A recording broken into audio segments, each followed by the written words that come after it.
Mheshimiwa Rais anaendelea kutuwekea mazingira mazuri kwenye huduma hii ya afya, lakini wawekezaji wetu na wao hawakukaa nyuma, wakasema sisi tumuunge mkono Dr. Hussein Ali Mwinyi kwa kusogeza huduma karibu, lakini pia kwa kuleta ajira katika maeneo yetu. Kwa hiyo kwenye hospitali yetu hii ya Citizen huduma ya afya itakuwa ipo karibu.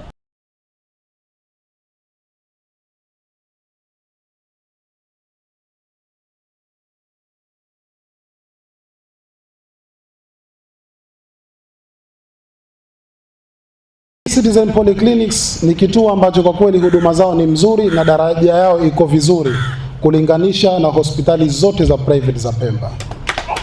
Kwa hiyo leo tumejithibitishia uwepo wao hapa. Sisi kama Wizara ya Afya, lakini tunapofanya kazi na sekta hizi binafsi, kama ni agizo la Mheshimiwa Rais kuboresha huduma ya kiafya kwa wananchi wake, tunakuahidi tutaendelea kusimamia kutoa huduma ya bora katika vituo vyetu vya afya vya serikali, lakini pia na vituo vyetu hivi vya afya vya private.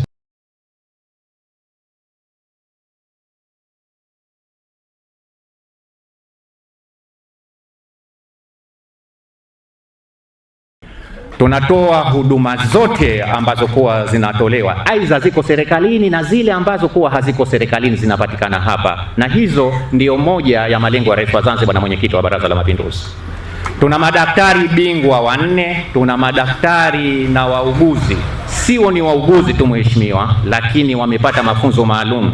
Tunataka pamoja, mmeshaniambia mikakati yenu mlivyojipanga ili kusudi kuweza kuboresha shughuli zetu za kiafya. Kwa kweli yasimamieni yale ambayo tumeyazungumza ili kusudi mambo yaende vizuri zaidi. Kwa kweli na mkakati mzuri, ifanyeni kazi.